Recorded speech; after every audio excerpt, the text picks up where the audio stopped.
Welcome to the Blue Room Weekly. We've had a little bit of a summer break on the weekly. We've been purposely delaying having a little chat about all things Everton, but I've decided to restart it again this week, and I've got three of my favourites on with me tonight. I've got Les, I've got Liam, and I've got Paul on with me to talk a few things what have happened recently. And obviously, lads, there's been a lot of talk recently about transfers and everything else, but in the midst of that, we've had a couple of internationals. We've had that international weekend, if you like, that we have every summer. And there's World Cup qualifications going on, Nations League, that type of thing. But one of the things that's, I want to say, reared its ugly head again is, and I'll go straight into it talking about it, is the whole Jordan Pickford England #1 debate. And we've talked about it many a time on the Blue Room and on our Blue Room shows. And there's been a lot of nonsense talked again this week, Les. And I think a certain radio presenter has given Pickford a 3 out of 10 against Andorra, basically because he didn't touch the ball.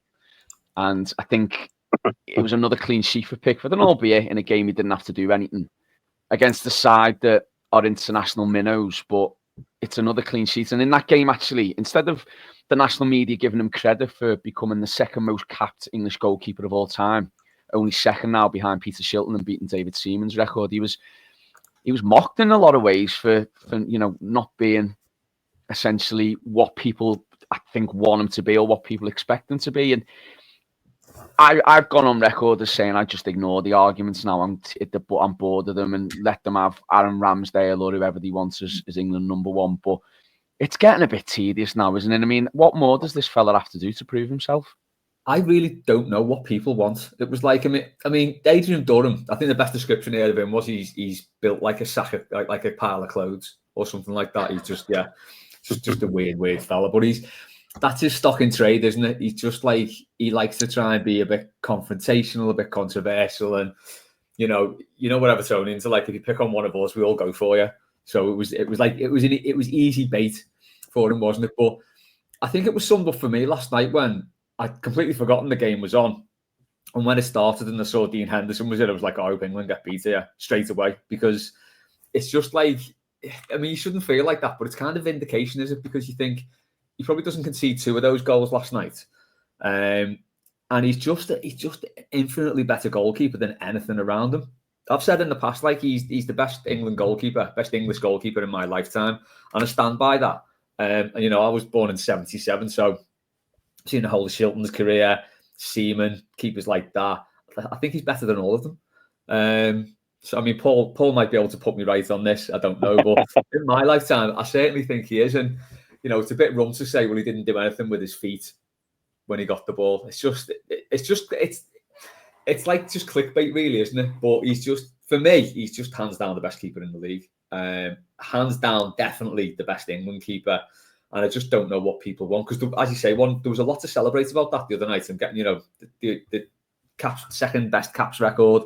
I think he's kept more clean sheets. I think he's saved more penalties, hasn't he, than any keeper over the last 20-odd years or something like that. I think Matt Flusk had the good stat. So, Pickford, 33 games, 20 conceded, 17 clean sheets. Others, 9 games, 14 conceded, 3 clean sheets. So he's just clear, isn't he, really? Well, do you know what? You've taken the words out of my mouth, because that stat that our mate Matt Flusk was put up, that's since 2022. So that's 3 years ago. And I think, of course, Paul, when there's a change of manager at an international level, you feel that someone's going to bring their own ideas and own methods. And I think there's always naturally going to be a clamour for new, something fresh, and change. And the goalkeeper, for whatever reason, down the years, it has always been the main focus. And I think England #1 positions, it's one of those arguments and debates that I think for the rest of the time will be discussed between fans, because I think it is quite a controversial and hotly debated position within the England team. And obviously when England are playing, particularly in big tournaments, there is a lot of media attention on the players involved. But again, I'm just going to revert back to that stat. I'm just going to read it out one more time, if that's all right. It's since 2022, Pickford's had 33 games. 20 of them he've conceded in. Oh, sorry, out of those 20 games, there's been 20 goals conceded. But out of those 33, 17 clean sheets. That's over half, Paul. he's just been wonderful for club and country, hasn't he? I mean, his career to date, he was perhaps a little bit unlucky not to get player of the season at Everton. I know a lot of people, particularly on the shows we've done. I know Roger Les on Blue Monday was saying about how he thought he was his player of the year. I think he was very close to being it, and certainly, definitely within the top, 2 or 3 to be considered. But Paul, just again, followed, similar question to you. Them stats. I mean, what a wonderful player he's been, and he's just so criminally underrated, isn't he? Oh yeah, I mean, like you, one. I just cannot understand why Jordan Pickford doesn't get the praise or the accolades he deserves. And like you, I also get fed up a number of times. I get into discussions, particularly with Liverpool fans, who criticise Jordan Pickford for England, saying he shouldn't be the goalkeeper. And when people start that discussion with me, I just don't respond anymore, because it's just something. If you're saying that, mate, you don't know anything about football. I mean, to me, Jordan Pickford is the best Everton goalkeeper we've had since Neville Southall. He's the reason why we're not a championship team the way he's been last 2 or 3 seasons. And his performances for England, I mean, like you last night, I was desperate for Senegal to win the game and expose Henderson, because that second goal for Senegal, no way does Pickford let that one go through. And when standing, the TV commentary last night didn't even pick up on that as a mistake. If that had been Jordan Pickford in goal, I think it was guaranteed to be a long, stupid debate about whether he should be the England #1. He's seen off all his competitors. Adam Ramsdale, seriously, every team he's played for, he's got relegated. So I just think, in terms of his status for England, you go back to the Euros that they played in 2021. He saves 2 penalties in the penalty shootouts. If we win that game, his status with England is secured. Unfortunately, we don't, and that's kind of gone under the radar a little bit. But the stats speak for themselves. I think in the Premier League last season, he had the second highest number of clean sheets. He's been a consistent performer year in, year out. And if the rest of the country don't appreciate him, I'm delighted, because it means he's going to stay at Everton a bit longer. Yeah, and I think, there's a double-edged sword to that for me, Paul. And I'll come to you on this, Liam. There's been a lot of bit of a narrative this week in the press about how you need to be playing in Europe, or you need to be playing consistently for the top team. And I think Thomas Tuchel's come out with words to that effect, but I think some of his words have been either taken a little bit out of context or misconstrued to a point. I think it was more likely that Tuchel, I don't know the direct quote, but I think it was more likely that Tuchel was saying it's ideal if we've got players playing in Europe. It's ideal if we've got players playing at the top end. And it's interesting he says those things, and then he picks the likes of Jordan Henderson and Ivan Toney, who are not playing in Europe and who are playing in lesser leagues, should we say. But even still, I can understand why an England manager would say that. But the whole narrative has been about, you need to be playing in Champions League, you need to be doing this, you need to be doing that. We talked a lot this week, or there's been a lot of talk, Liam, about transfers incoming at Everton, and I know we'll see a lot over the summer. Is there any concern for you at all that we need to look over our shoulder a little bit with Pickford with regards to that, or do you think that's just a non-starter? I don't think he'll leave. I think he's really settled at Everton. And, you look at, let's be honest, if he'd have left any point the past 2 or 3 years, absolutely everyone would go. He'd go with our well-wishers. We're gutted to lose him, but we can't have any complaints. I don't see... There are teams who need goalkeepers, but I don't see them paying the sort of money we want. And I think as well, you talk about the debate on a national level. I think that actually crystallises to him how much he's appreciated by Evertonians and by us as a club. And he's really settled in the area. He's got a young family. The club has stuck with him through thick and thin, because he had a bit of a tough spell, didn't he? Obviously, got 5 years ago now when he was involved with that incident with who. But we won't relitigate that. That's been done plenty. Personally, I'm not concerned. I also am now concerned because it could be a bad luck where I go, yeah, he's not going. Then we find out tomorrow that he's on Chelsea's radar. But I personally don't think that will happen. I think we've got an exciting project to look forward to. And he knows where his bread's buttered. I mean, you look at, both Les and Paul made brilliant points, but this debate has been going on throughout his entire England career. Like, if you go back to the World Cup in 2018, he makes a brilliant save against Colombia later on in the game that gives away a corner. Then they score from the corner, everyone going, we should have let it go wide. And it was like an unbelievable save. So he's always had that sort of noise around him. And I was thinking about this before the show. One of the best comparisons is the person he succeeded, Joe Hart, who was a good goalkeeper, who weirdly had a similar time as England #1 from 2010 to 2017, give or take. He's been England #1 for 7 years now.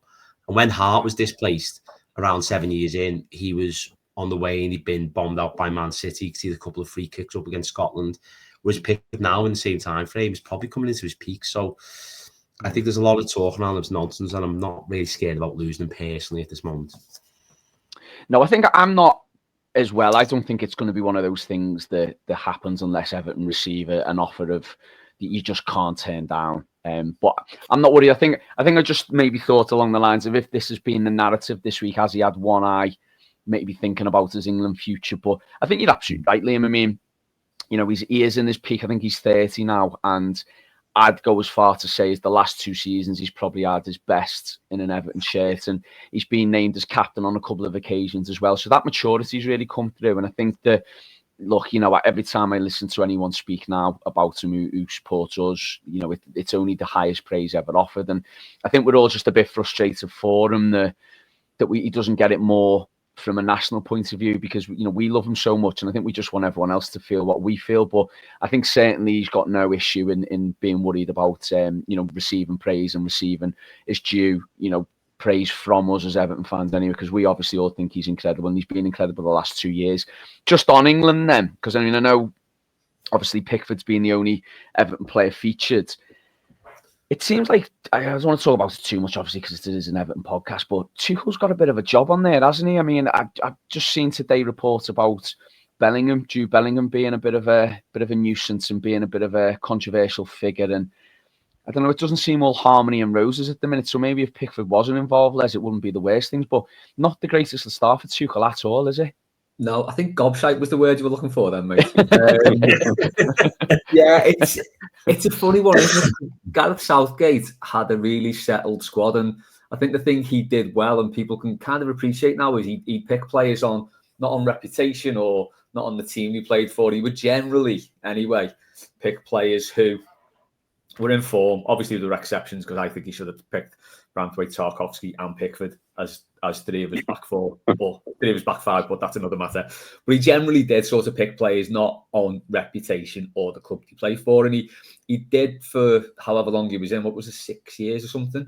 He did create a really settled setup, which I think Tuchel's come in and he's just kind of blown it out the water by, you know, calling players back like Jordan Henderson for no particular reason. Kyle Walker still getting a look in when you've got Livramento who can play there.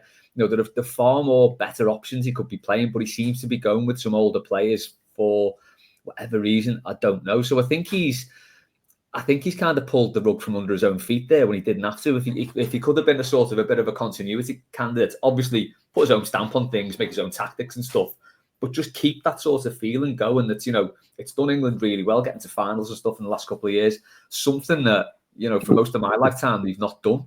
You know, they don't get to finals, they get to quarterfinals, maybe semi-finals. So I think it's sort of, people are going to appreciate the job that Southgate did now, and I think Tuchel sort of unnecessarily put a bomb under it. I think he'll end up being relatively successful in England, because he is ultimately a good manager. He feels a little bit one of them who's, it's my system and you've got to fit into it, rather than someone who adapts. But nevertheless, I think he's got a good track record. He's obviously won trophies at the highest level wherever he's been, and I think that he will be one of those who I think will, as you say, Les, he'll put his stamp on things and he'll stick with them. And, you know, maybe England need that at the moment. We'll see. But just on the opponents England had the other night, Paul, in Senegal, and obviously featuring 2 of our players in Idrissa Gana Gueye, the recently crowned player and Players Player of the Year, Idrissa Gana Gueye. And by all accounts, I'll admit I didn't watch the game, but by all accounts, another fantastic performance from Iliman Ndiaye. And I think that's only going to be a positive for us. And it keeps the momentum going to a degree, doesn't it, in this postseason? That we finish so strongly, Everton, towards the back end of the season, especially with them 3 straight wins at the end of the season. But it's nice to see our players go out and perform just as well internationally. And it's a great result for Senegal as well, isn't it? It really is, yeah. I think as well, I guess most Blues last night wanted Senegal to win, just by the fact that 2 Everton players in the team as well, whereas the England team didn't. And I mean, the highlight for me, I don't know if Leslie watched it or not, but you know, when it gets to sort of stoppage time and Curtis Jones has the ball, Idrissa Gana Gueye tackles the ball from him, wins it, moves forward and sets up Senegal's third goal in stoppage time. Absolutely brilliant. So that was the best moments of the game for me. But when given it just his age, well, 35, I thought his performance last night was superb. He never stopped running. Yeah, he's had an excellent season for Everton as well. And I know there's some debate at the moment whether we should give him a 2-year contract or not. I can understand the concerns with his age, but he's going to be a really hard person to replace if we don't offer him the deal that he wants. So I think, there has to be clearly still given to keeping and just to get here with the club as well. And yeah, Iliman Ndiaye wasn't playing in his natural position. He was stuck fair out wide on the left than he normally prefers to be. But once again, a good performance. Could possibly score a goal as well. And it's really good to see, two Everton players make the name of themselves on the international stage. And I think we all agree that we look at Iliman Ndiaye, I think, what can he bring to us next season in terms of his skill, his footwork, his ability? He's settled into the team now. So yeah, delighted Senegal won. Delighted Dean Henderson made a mistake that led to England's defeat, and obviously, it really played for Idrissa Gana Gueye and also for Iliman Ndiaye, who showed what quality and class players that they are, and even better, they play for Everton. Do you know what? It's interesting. It's funny listening to you because I think we've been accused sometimes on this show from England supporting Everton fans. Which, look, if people want to follow the national team, that doesn't bother me. More power to them. But I think it's interesting to say that you hear that a lot of Evertonians would want Senegal to win just because of the two Everton players involved. And I think the tipping point for me was seeing that interview between Anthony Gordon and Curtis Jones that ITV did. Apparently, they're busy mates now. So I think that alone for me was reason enough to want Senegal to win. But Liam, just on in Iliman Ndiaye's performance, I don't think he was ever considered as someone who would be player of the season, but he did have a very strong season, particularly towards the end. And like Paul said, it's nice to see him playing in a different position. And I think with all the talk this week about potential players we're bringing in, having someone of that you can be reliable and be, you can vary his position around, you can, give a bit of variety in what we want to do with him. It's good to have someone like that on board. And again, it's just brilliant to see someone of his quality. And I think he's stepped up a little bit, particularly towards the end of the season. We've always said that he's someone who gets you on the edge of your seat and's got a little bit about him. But the Newcastle game in particular, I thought he was outstanding and he really did the job on them that day. But again, carrying this form into the postseason, it bodes well, doesn't it? And I'm excited to see what he can do in his second season. Hopefully no second season syndrome with Iliman Ndiaye, but he's stepping up, isn't he, recently? And that can only bode well. It can do. I mean, his goal against Southampton was absolutely brilliant. The first one, wasn't it? Let's be honest. It was a goal that was fitting of Goodison's last game. And I like the idea of him playing off the right as well, because some of the players, I know we'll get to, but some of the players who've been linked can kind of play across that three behind the strike if you're playing a 4-2-3-1. And there's something to be said for having players who can kind of rotate position even in game. You've got Dwight McNeil, who has probably played some of his best stuff on the left, was played on the right for us as well, and actually did quite well as a number 10 in terms of his numbers this season. So I think that capability and that versatility is something that really bodes well, especially when you look at the sort of players that we're looking to bring in similar positions. And that good form can only bode well for us, and I think he'll kick on next season, to be honest with you. Just one point though, when Paul was making the point about Curtis Jones getting dispossessed, it's weird how things can be similar. It was a very eerily similar position to where McNeil mugged Murillo when we won at the City Ground earlier this season, wasn't it? It was almost like feet of it. So I just thought that was quite a nice little quirk. Yeah, it's funny how little things like that always work out, isn't it? And I mean, yeah, it's just nice to see. And I think for me, all the momentum we built towards the end of the season, it's nice to just have a little something there to remind us that things are still going well and things are hopefully on the up. And I want to move on, obviously, away from the England chat and away from Jordan Pickford and what's happened this week, to offer a Blue Room congratulations to our very own David Moyes, who was at Windsor Castle today collecting his OBE for services to football. And I think it was documented that he's only behind Alex Ferguson and Arsene Wenger in terms of games which he's managed. And I think he's set to, if he's here at Everton for another 2 years, I think he's well on his way to, becoming into the top two of that particular group. And obviously fantastic for him to have such longevity as a manager. And I always think sometimes when a manager gets older, they can sometimes lose the way, especially with up and coming managers, getting into the game. But Moyes has always seemed to be either ahead of the curve or still within, the curve of the ideas of the modern game. And it was great to see. But one interesting thing, and I'd be interested to see what all of you make of this comment, because I thought it was very interesting. He was asked about the out of contract players. Obviously, a lot of talk about players potentially coming in this week, but he remarked on the out of contract players, and he said this. He said, "I think we'll secure the ones that we really want to secure and make sure they're here. And obviously, we know we are going to have to bring in some new players. That's obvious."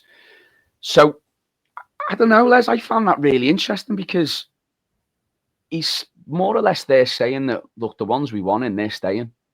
Yeah. Didn't obviously make any or allude to anyone in particular, but I think that's quite a strong statement about the players who are potentially leaving. And I think we've got an idea who is going to leave, but I think that's just a little bit more of an indication of where we're going to be in terms of these out of contract players. Out of the ones who are and who've been rumoured about, do you think there's any change in what we think is going to happen? We've heard that Dom's obviously not signed a new deal, but then, his wife's gone on social media and said that some of it's not true. So what to make of that, I don't know. Do you think there's any change really in that recently based on them comments? It's tricky, isn't it? I think the best thing about that was Moyes was talking at Windsor Castle collecting his OBE. I'm a bit busy here, lads, but anyway, go on. But I'll answer it anyway. Yeah, I think it's a tricky one, isn't it? Because on the one hand, you could, if you want to look at it and say you don't, if you're someone who doesn't want to keep Calvert-Lewin, which I think we should get rid, you could look at it and say, well, he's definitely going, isn't he? Because if people haven't committed now, then you think just a guy hasn't committed either. So you can kind of sort of spin that any way you want. I think I don't really think he said a lot without saying much, or he's not said much but saying a lot. It's a little bit coded, isn't it? I think the fact that you could look at it and say, well, we've already got rid of players, so they're the ones we definitely don't want, and we're still negotiating with these players who we do want to keep. As I've said all along, we can't possibly get rid of everyone. So I wouldn't be surprised to see the players who. How many players have we not released? So it's Keane, Calvert-Lewin, Garner, Seamus, Coleman, yeah. Yeah, is it just those four? So if it is, let's say it's those four main ones, I could see all of them staying, to be honest. I don't know. It's really tricky. I just want us to make some sort of statement now to say, right, this is done. So we kind of know a little bit more where we're at and what we need. Even if those players do sign, though, we'll still need a striker. We'll still need a right back. And we'll still need a centre half, possibly. So it's so up in the air. I think until these signings and these players come in, or whether it's confirmed about who's staying and who's not, I think there's always going to be this discussion. And I know we've talked a lot on all the Blue Room shows about it. Where is everyone on the getting worried stage of the transfer season and the summer? Because I'm still of the mindset it's still early in June. We've got Charlie Alcaraz in, so we've got a signing over the line.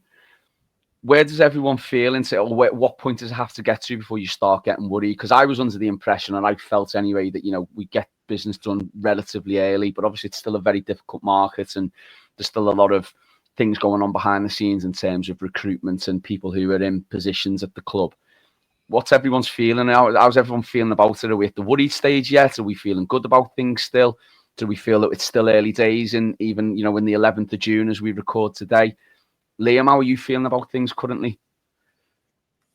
I'm relatively relaxed, which again could come back to bite me in the backside, because we're still, I won't really go too much over PSR, but we're still technically in a window where we've got significant losses on the books, which are going to fall off from the 1st of July. So I wouldn't be surprised if there is loads of things being lined up, but you just don't hear about them until July. And also the market itself, because clubs like Aston Villa I'm led to believe do have some concerns around PSR, might present opportunities for players.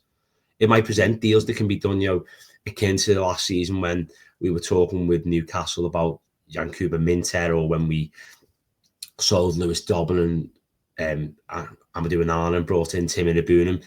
So I'm not too worried just yet. There is an awful lot to do, but I also don't want us to be signing players for the sake of it, because how many windows have we had in the past decade where we've done loads of business, but we've not really been much better off for it. So I'm not at the panic stations just yet. Obviously, the sooner we get players in, the better, because they can be integrated in for pre-season, but that probably doesn't start till early July. So I wouldn't be surprised if we have 4 or 5 in by the time pre-season starts.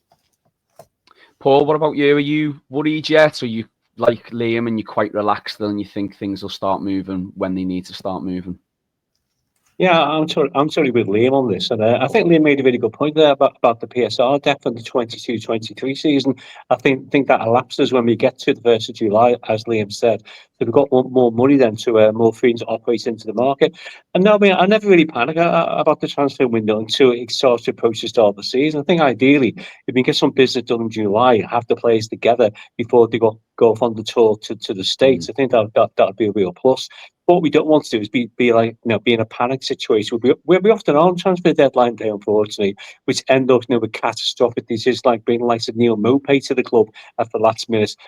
He has been released, has he? Please tell me he's going. Yeah, they've He got signed a a new deal.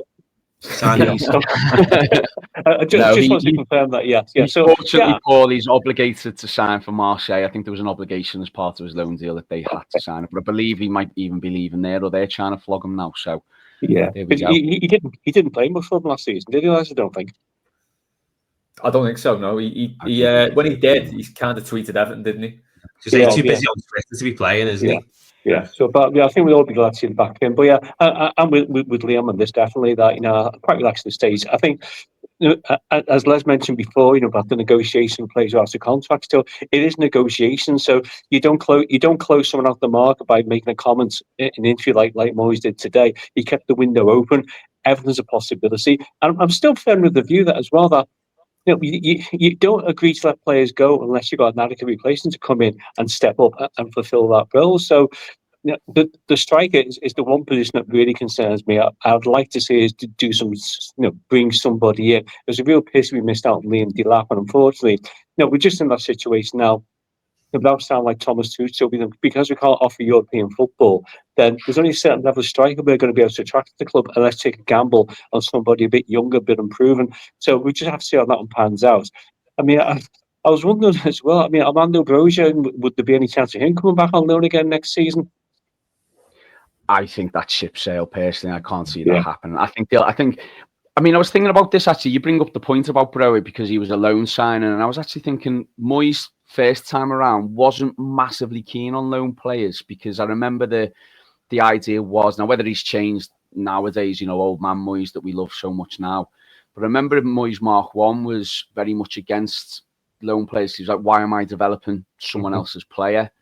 So I know that wasn't really a thing that he did. However, if you've got 2 loan spaces to utilise, I think if Everton can add to the squad, I think we should certainly be looking at that. I think that should be something that we definitely do. I mean, it's going to be a summer, Les, isn't it, of every day there's going to be another name mentioned, and there's going to, I think, even today I saw, links to Koufal because he's on a free from West Ham, and I think, journalists will potentially put 2 and 2 together there with Moyes being his former manager, and I think that we're going to just get bombarded with this until signings are properly made. And I think that for me, I'd like to personally see signings the sooner the better. I always remember the season when we got Joleon Lescott and Andy Johnson in, and we made a really good start that year, and we had a really good season. And although we couldn't, break that glass ceiling, as it were, I think we finished 6th that year in 2006, I think it was, or 2006-07, and we had a really, really good year. And I think that was because you got the players in, and Paul made the great point. If we can get these players in before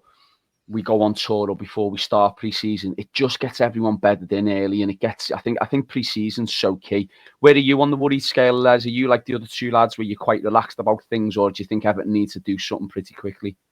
I was more worried on Monday when I was speaking to Roger on Blue Monday, and he was saying, there's no one to actually make these signings. What's going on? Everyone's leaving. There's no one else on the website. But I've since calmed down a little bit and sort of thought we probably won't do anything until July anyway, because we are going to be looking in that loans market. We are going to be looking at out of contract players. Those opportunities won't really crop up probably until July, until this little June 30th deadline's passed. So I think if we start creeping towards August, or we get through this sort of, it's a weird one, isn't it? Because you get to July and then we're going to the States, and you think, well, we're probably not going to do any business while we're there. Then you get back and there's about 2 weeks to August, then probably 2 weeks till the start of the season. The time runs out pretty quickly. I just don't want us scrambling round when the season's kicked off, sort of doing the old classic, we'll go with what we've got kind of thing. So I'm pretty relaxed, and I think just to pick up on the Moyes and his loan signings, I think one thing he does with loans is he's very, very considerate about them. And we had like Royston Drenthe, who clearly didn't fit, but I think it was just a case of needs must then, because it was like we were sort of on our uppers a little bit and we needed some, strikers in. But then if you look at like Pienaar and Arteta, he kind of goes for loan signings who he thinks I'll sign him. So like you say, he doesn't want to develop other teams' players, but he will pick a loan signing with a view to going, go on, we will sign him once the Joey loan Yobo as well, of course, was loan signing, wasn't he? Yeah. So I think he's just very sort of particular about those sorts of loans. And I think this time round that we will be more in that situation where he doesn't have to go for the desperation loans like Spracolesi and Royston Drenthe. It can be more consistent what we're going for. And I think just finally on sort of thoughts about pre-season and panicking about transfers, I think the end of the season we had has bought us a lot of breathing space, really. And I think we can all feel more relaxed because we did finish the season well. He had a great start when he came in. Then there was a little dip, but we finished really strongly. And I think that Newcastle display and result in particular has given me a lot of faith that, you know what, we've got a bit of breathing space here. If we did go with what we had there, it wouldn't be the end of the world. I'm talking about better up front as well, to be honest. I think, we can't go into the season with him as our sole striker, don't get me wrong, but I think we can afford to play him up front to start the season at least. So although we do need a striker, I don't think we need to panic that much about that. Like Liam says, though, that could quickly come back to bite us in the backside. Well, I wouldn't worry too much, Les, because we're nailed on to finish 8th next season, aren't we, mate? Yeah, every season, man. I'm telling you, we are. We're definitely doing it. We're going to finish up shortly. Just one more thing that interested me that I'd like to, it's a non-Everton story, but just one more thing that interested me that I'd like to ask you all your opinions about. Martin Ziegler in the Times, he reported that TV viewer numbers for Premier League matches dropped last season after 2 previous record-breaking years, due in part to a lack of close title race or relegation battle. I know there was a discussion Gary Neville made earlier in the season about the fact that he wasn't enjoying football himself, and there's not too many things I agree with Sean Dyche on, but one of the things I noticed Sean Dyche said on the overlap as well was that he finds football boring at the minute. And I think I went through a phase, certainly, especially when Everton was struggling, where I just didn't watch football. And I remember as a kid, like I was obsessed. Anything that was on telly or anything that was available, I would watch. It didn't matter what it was. And I was so keen to get me knowledge of everything to do with, European football, Champions League, international football. I'm getting to the point now, and I don't know whether it's my age catching up with me a little bit here, but I hear us linked with these players from Europe, and I've got no idea who they are. I wouldn't know who they were if they walked past me in the street. And I'm just not as interested, I don't think, in football as much. And I don't put it purely down to the fact that the Premier League had a lack of a relegation battle or title race last season. I think football's become very robotic. And I know me and you have had this chat before, Les, but I don't see much in the way of Mavericks. I don't see much in the way of someone dribbling a ball and taking it past 4 or 5 players like you maybe would have seen 20, 30 years ago. And I don't know, I think football's become very formulaic. And I think obviously with the things like the cost of subscriptions now, I think that's played a part into it as well. I think the fact that there's so much demand, not just from sport, but the way subscription services are now as well. I think people are just trying to compete from all sorts of, different aspects of sport and entertainment. There just simply isn't enough viewers to watch everything, I suppose, or not, not enough eyeballs to watch everything. But I don't know, lads, Liam, if I come to you first, are you one of those a bit like me who you've felt about to love with it, or are you unless it's Everton, you're not that bothered, or have you still got the bug to want to watch anything that's available? Yeah, I do think Everton's form is a massive factor in it because, like you, when I was a kid, I'd watch any type of football. I think there's another big thing for fellas of our generation in particular, because I know you are a similar age. No disrespect to our beautiful elders in the room. We were of the football manager, champ manager generation, and now as we're getting towards middle age and having lives, a married man and football manager, they don't seem to quite compute. That would be where you get some of your knowledge about, you can bring in such a player or whatnot. You still get a little bit with FIFA and that. But I think one of the most important points you touched upon is the subscription element to it. Because let's be honest, say if you want to watch all the football in Europe, you'd need to have Sky Sports, you'd need to have TNT, I should say. You'd need to have DAZN and Premier Sports. And so we're looking realistically, you're looking about £150 a month for all those streaming services, which is extortionate at the best of times, let alone, you know, all the socio-economic issues we've got going on in this country. And even then, think about it. Say if you got Sky and TNT, the only two on Amazon to watch the Premier League, I missed them out. You're not guaranteed to be able to watch every Everton game, and you're still paying through the nose for it. And for you to watch a 3 p.m. kickoff, and I know about the protection period, it's technically a crime to watch it in England. That just doesn't add up for me. And I think people are getting to the point where not everyone can afford these sorts of things. Like, personally, last year I let go of TNT. Everton were only on TNT away from home once against Chelsea. And I went out to watch it. People aren't getting banged for the buck, so that's a little bit why it's down. Yeah, football is robotic as well, but the prices and the accessibility, they're not good enough in my book. And you know, you talk about the robotic nature of football as well. I think that is really fair. And there's a player that we're probably going to discuss before we end this, Jack Grealish, who is the perfect example of it. When he was at Aston Villa, I know David Moyes waxed lyric about him, but he played off the cuff. He was exciting. That's the sort of player you want Everton to sign. But he's gone to Pep Guardiola, who's kind of coached that out of him and made him, you know, quite robotic and not as enjoyable to watch. So I think it is a perfect storm of all those things. But for me, the subscription element to it is a real big issue for not just fans of Everton, but fans of football in this country at large. I think if football was more exciting, and I think it was more pleasing on the eye, and it was a bit more gung-ho, and I don't know, I suppose not as robotic, Paul, I would probably, you know, I'd probably make exceptions for the cost that it is. You know, I'd want to pay because I'd feel like what Liam's just suggested, I'd be getting, you know, bang for my buck, I'd be getting my money's worth. But I just feel that every game I watch is very much the same at the minute. One team dominates possession, another team sits back and counter-attacks. And I think that's basically every Premier League game that happens now.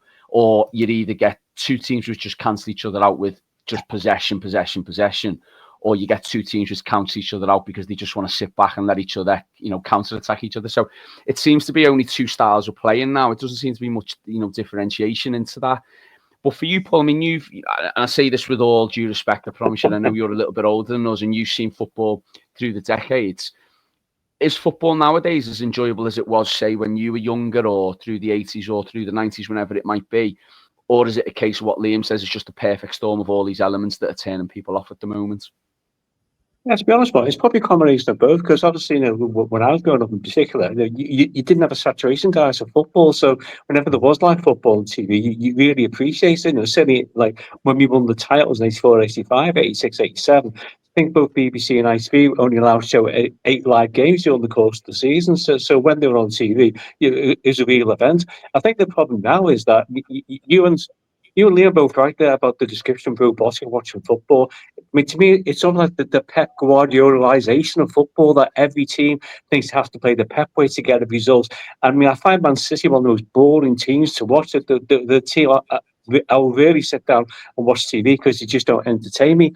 I also think there's a real sort of conflict between the hype that you get on Sky and TNT about the game you're going to watch and the actual reality of the products being served up in front of you. So there's no doubt that, you know, this is probably the most boring Premier League season in many years.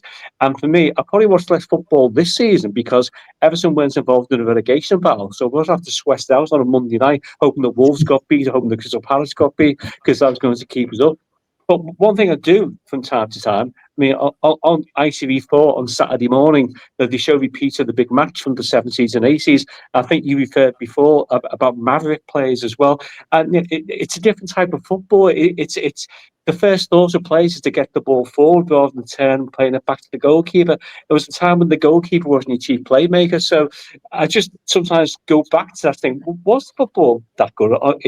Am I looking, you know, kind of through rose-tinted spectacles here? But there's no doubt that there's so much football on TV now, and it costs so much to watch all of it. I'm not surprised that, you know, these numbers of subscribers is going down, particularly at a time in the country when people are struggling more and more for money, and maybe football isn't a priority in some people's budgets. So, and I think the strange thing was about this season.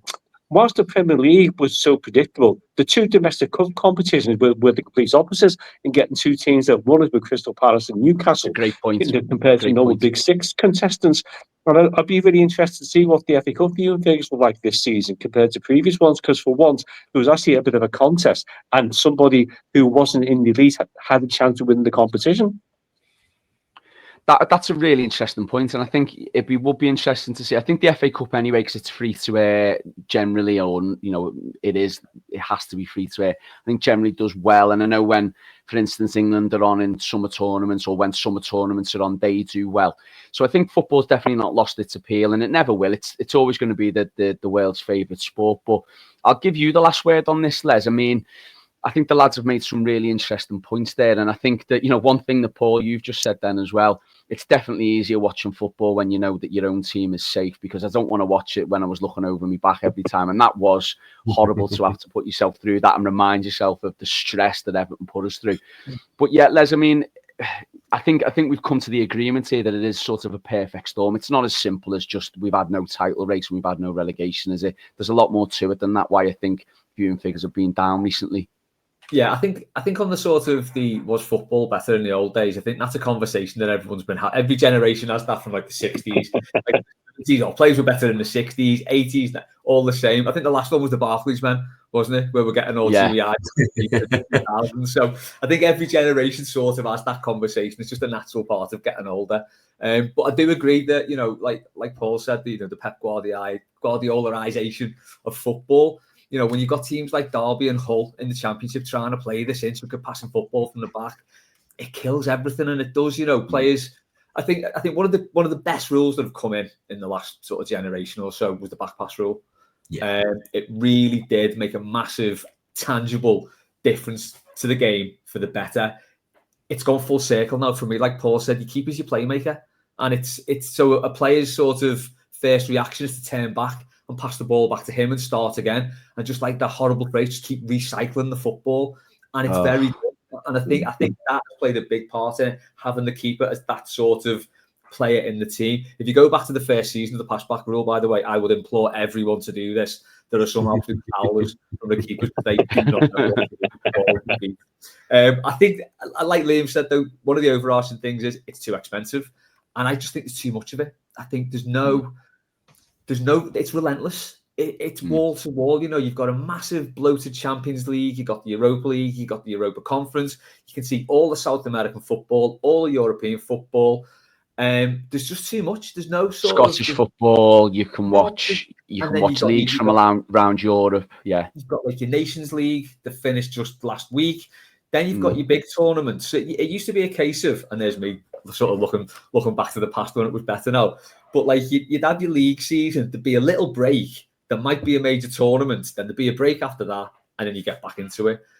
And I think that really did build up some sort of expectation and excitement. But now it just seems to go through the summer. It's like cricket. I can't stand cricket. I wish I liked it. But that's another sport that seems to just carry on like all year round. And football's gone the same. And I just think it's taken a lot away from it that you can't really escape it. I think Les has just confirmed there, lads, that he's going to be settling down and watching the Club World Cup for the next couple of weeks. So, I mean, that's another thing. I mean, I know they make a big deal, and apparently, in other parts of the world, it's like this grandioso thing that people want to be a part of. But I just do not care. I'm not bothered. And I think if I was, go on, Les. I just quickly on that, I think one thing as well that's done it's just a bit of an own goal from FIFA, to pardon the pun. Like, it's kind of taken the attention away from the women's game this summer. It's, why put a Club World Cup on? No one asked for it. No one wanted it. There's a women's tournament on this summer. No one's going to it as well, by the sound of things. So to speak in, but about like they're trying to give away tickets, aren't they? It's just no one asked for it. No one needs it. It's quite pointless. Sorry, Warren, go ahead anyway. No, the only final point I was going to make was, if I'm a player, and I know there's a lot of arguments, the cliche things to say is, well, do 5 days on a building site, lad, and then you'll know what real work is and all that. And I do appreciate all that, but what you've got to remember is these players are they're at the highest level of peak fitness, and the training and everything they do is so intense and so geared to be an elite performance, that if I was a player and I've just finished the season and I've got to do 2 more weeks before I even get a break, and then before I know it, I'm back in pre-season again, I'm thinking to myself, where is my break ever going to come? Yeah. And I'd honestly think, if I was a player now, I mean, I'd love to just play my season, and like you said, Les, before, play my season, finish in May, I've got my whole summer holidays in June, back sort of first, second week in July, ready for pre-season. But anyway, we'll leave it there, lads. And it's, I didn't think we'd get 45 minutes out of this show because there's not a lot to talk about really with regards to Everton other than the same rehashed stuff. But we've got a lot out there. So I think what we'll do maybe in future weeklies while we're until any big transfers happen, we'll have a little discussion about the world of football and what's going on and cover sort of a broad range of things. So my thanks to Les, to Liam and to Paul for joining us tonight on the weekly, and make sure you do keep listening to us on the Blue Room, because anytime we do have some major news or some breaking news, we'll be the first to get it out there and record. And I know the lads, particularly you, Les, on Blue Monday with Roger and Dave, and I know the lads on the byline will be more than happy to talk you through all of that. So keep your content listened to the weekly. We'll be back next week, and as I said, keep yourselves listening because we will have more Blue Monday next week. We will also have the byline back, and we'll be back next week with some weekly as well. We'll leave it there. Up the toffees. We'll speak to you soon.